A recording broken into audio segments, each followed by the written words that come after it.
Countries like China and Russia love to pose as if they had found a better way to develop mankind, to develop civilization that is better than freedom and capitalism, which is what actually worked.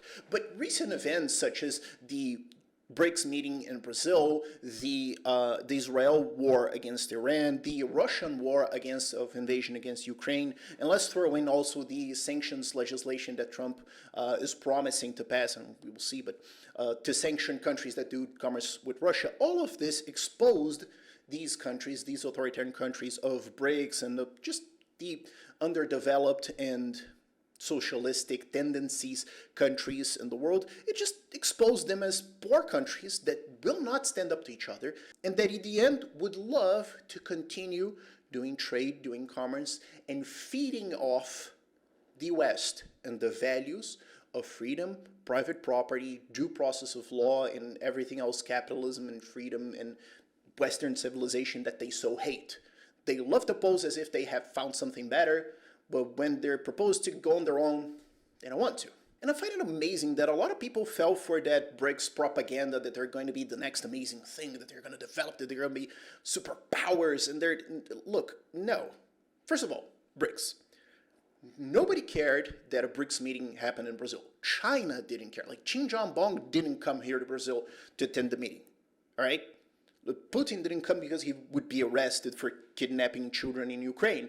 But, and still Lula is friends with him, like, amazingly. But, well, anyways, the point, even, like, BRICS didn't care much. Nobody cared. And when Lula used the meeting to get drunk and challenge the dollar as the international trade currency, Trump responded by slapping 50% tariffs on Brazil. BRICS was set up to hurt us.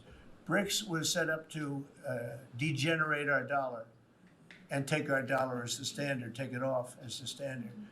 The dollar, you ever hear the expression, dollar is king? The dollar is king. We're going to keep it that way, okay?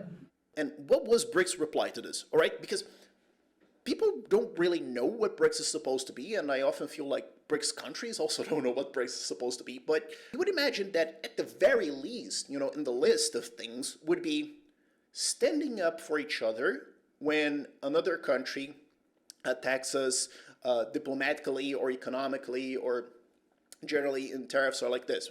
But what happened is that Trump just went, huh, and BRICS just skedaddled. India is negotiating a trade deal with the US. China is negotiating a trade deal with the US. None of them stood up for Brazil besides mildly worded letters, if anything. And it gets worse because Trump even threatened BRICS and BRICS countries, or just anyone, with 10% tariffs, just off the top of his head, for joining in on anti-American BRICS policies, whatever that could possibly mean. So he throws up tariffs on BRICS countries, threatens them, makes fun of them, pretty much humiliates them. And what's BRICS' reply? Well, they say, well, just calm down. We still want to do business. I mean, they're not a military alliance. They're not an economic alliance. They're barely even friends, because when the idea of a BRICS currency came up in 2024, Lavrov from Russia was one of the first to come out and say, well, that was totally Brazil's idea. We have nothing to do with it. Like, he could be silent. He could just shut up. No, but he made a point of throwing Brazil under the bus. Like, if that's your friend, who's your enemy? You know, if you don't even stand up to each other, what are you beyond meetings? Like, how could you come up with something even less useful than the UN? It's truly amazing. So the idea that BRICS is a superpower, or is an alliance, or they're going to threaten, or they're going to... No, they're not. They got mildly challenged, flipped completely, and ran away. That was it. You might as well call it dead at this point, because they're not going to do anything. And let's go then into the countries, because the BRICS countries tend to be also the countries that are sometimes put up as economic or geopolitical threats. And I'm not saying that we should discredit them completely or completely ignore their existence. They're still threats. They still hate civilization and freedom in general. We shouldn't discount them completely. But they're not existential threats. They're going to try to do their silly stuff, and they're going to lose. just like what I'm saying in this video, has already happened. Let's look at their economies. Now, I could do a dedicated video on each economy, but that would take a long while, and I wanted to do a BRICS as a joke video, which sort of ended up being this video, I suppose, but let's just overview a little bit. Now, China is gonna be the next, it's a superpower. It's not. Overall, they have a big economy, but that's because they have a lot of people. Now, what's the economic situation of the average person? China is not even the wealthiest Chinese country.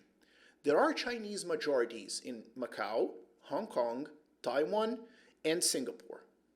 And in all of them, they're way, way richer than China. And that's not even accounting for the pretty much proven fact that around 30% of China's GDP is just accounting fraud. And it's not me saying, there are many studies pointing that out. I'll do a pure video on the Chinese economy at some point, I guess, but it's not my priority in life right now. Look at GDP per capita. Chinese GDP per capita has essentially not grown since 2021. 2021, 22, 23, 24, they got 3%, 3 and something percent up in GDP per capita without accounting for fraud. If you account for fraud, it's actually 2%. So if you're getting like 0.4, 0.5% GDP per capita growth per year, that's nothing. Like Malay has this type of growth in Argentina in like a week at this point, right? No, a week is an exaggeration, but like a month, yeah. And remember that during this period, 2021 to 24, Chinese national debt grew by 50%. They borrowed $5 trillion extra over 4 years and got pretty much nothing out of it. How is this country respected as the new thing or the new power, or they found a way, or they have something that we can learn from? They have nothing we can learn from. Milei made Argentina grow 70% right now. It's double of what China's getting. He has something to teach the West. China is just a slum. That's it. The average Chinese citizen is poorer than the average Chilean citizen. The average Chilean citizen is 15% wealthier than the Chinese, and they're going to keep on getting wealthier. The gap will only open. That's not a threat to, they want to be, but that's not a credible existential threat to the West. That's a silly economy. Russia. Now, I have a video in Portuguese, which at some point I guess I should adapt to English, that is titled, Russia's economy is a joke, and it is. Russia is just a petrol exporter.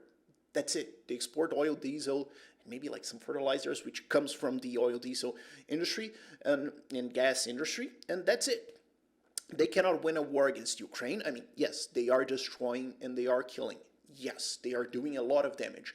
But the point is, they cannot win that war. It's not winnable.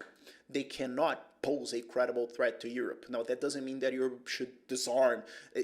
It's completely justified that NATO and the EU are rearming again. I mean, now, I'm a libertarian. I don't think states should even exist. But the point is, if there is some evil dude with a huge army that wants to kill you, you should be ready. That there is no other alternative at this point. Like, he's there. What you gonna do, right? And although you should do that, it's not credible that Russia can threaten existentially Europe. They can be a nuisance, and there are nuisances, but that's it. That's the best they're gonna ever pull off. And remember that there used to be, if you grew up as a 90s kid, there used to be that idea that Russia is super powerful. They have this huge military.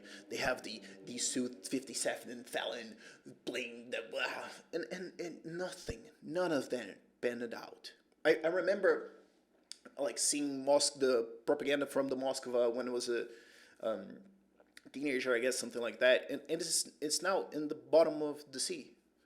That's it. Putin's best plan right now is to sell cheap oil to China and India, and he's not going to for a long while because they're going to get sanctioned, to finance motorcycles and 60s armored cars and tanks to charge at Ukrainian lines. That's it.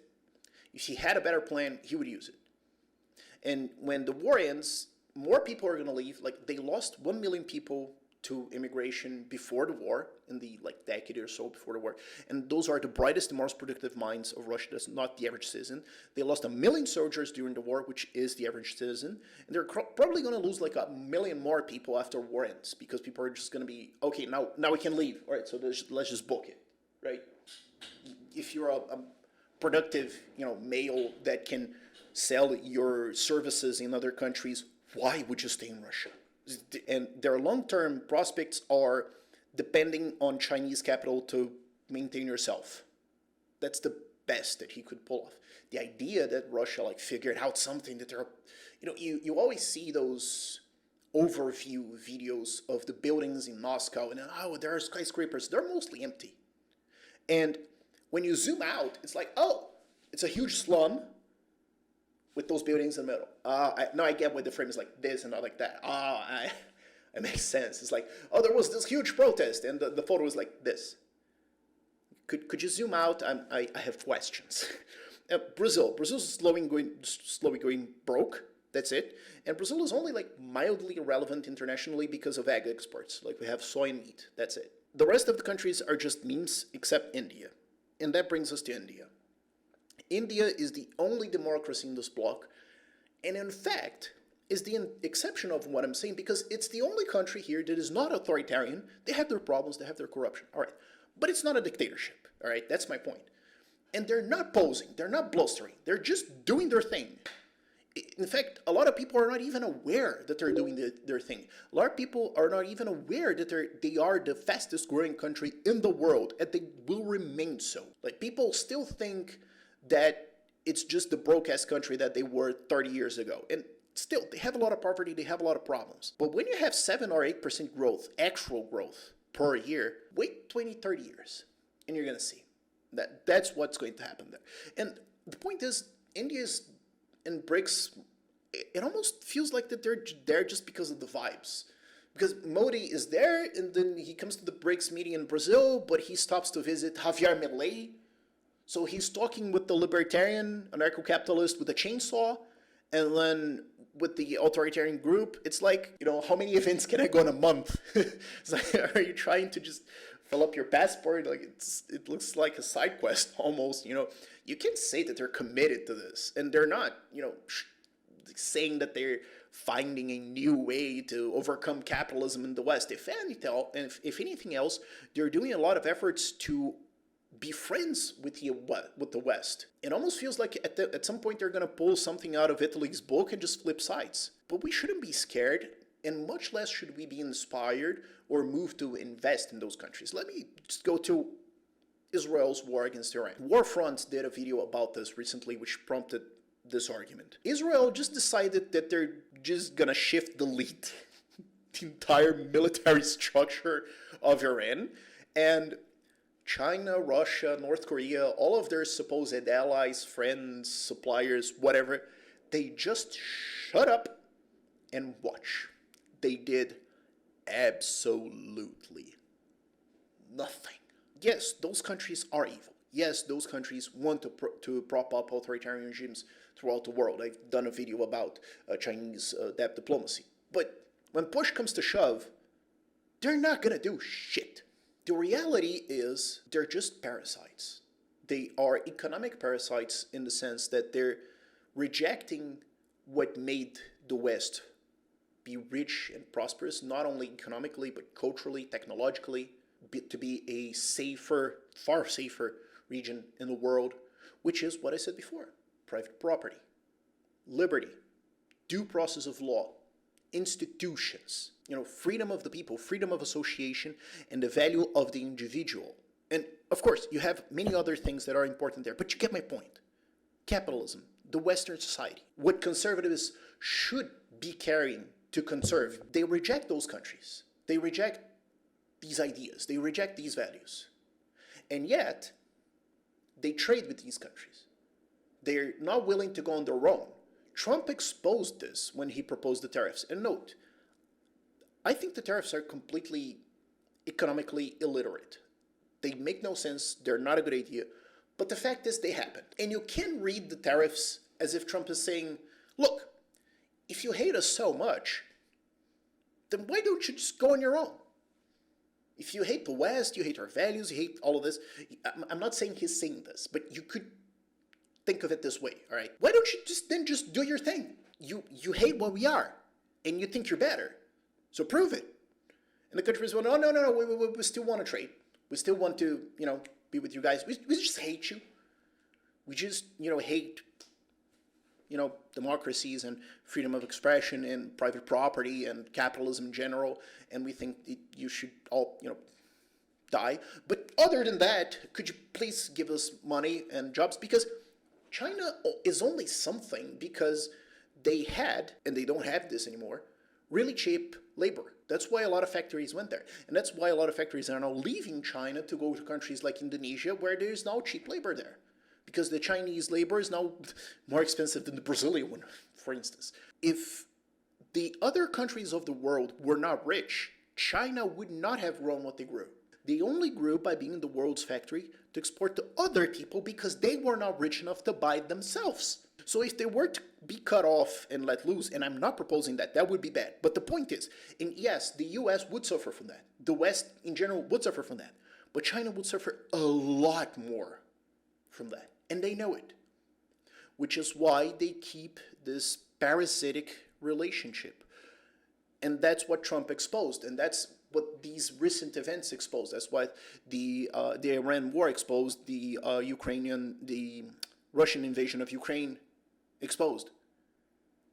They're poor countries, they're authoritarian countries, but they still want to live off capitalism somehow.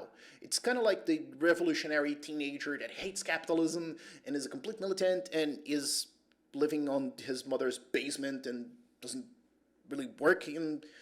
He can wash his clothes or cook food because his mom does all of that for him. That's it. That's what they are. And they can say a lot, they can shout a lot about fighting fascism and going to protests and etc. And we all know they can't even deadlift 200 pounds. Your joke, shut up. And it's not the first time this happens. The USSR. The USSR actually managed to convince economists that they would overtake the US economy. And when they all fell, everyone realized, oh, they're just a slum. That's it. Just watch the story of the F-15 fighter. How Russia invented all this mega killer plane. We need to have a response for them. And when they got the plane, it was like, oh, it's actually really shitty. And we developed a massive jet, a complete killer for no actual reason. Oh wow. And that's what happened in these last few weeks with with Israel attacking Iran, with Trump just scattering BRICS, with all the recent events. It's just been exposed that those countries, they hate freedom. They do. And they're going to keep trying their best to somehow keep on going. But they would all love to go to Disney. They would all love to have their money in dollars. And the majority of the population of those countries would leave if they could. In the end, freedom wins. And it's annoying, it's sad, it's truly a tragedy that, I don't care about journalists, I don't expect them to understand anything. But it's a tragedy that investors and entrepreneurs, that the people who are the machineries of freedom, that the people who are the cogs of Western society, and not even just in the economic sense, but generally the pillars and institutions of Western society, they don't understand that Europe and the US and just Western society in general, with all its problems and all of the criticisms that I have as a libertarian, they don't understand that they're better and richer and wealthier and more peaceful, and more developed and more cultured because of that. And then they fall for this nonsensical propaganda and think that somehow there's a lesson to be learned from China or Russia or these dictatorships, or that BRICS is good. No, they're not. We achieved what we achieved as a human civilization because of the institutions of capitalism, of the institutions of freedom, and we should preserve that. We should value that. We should further that, and not think that these countries are somehow the new thing, because they're not. They're the same old idea with the same old results.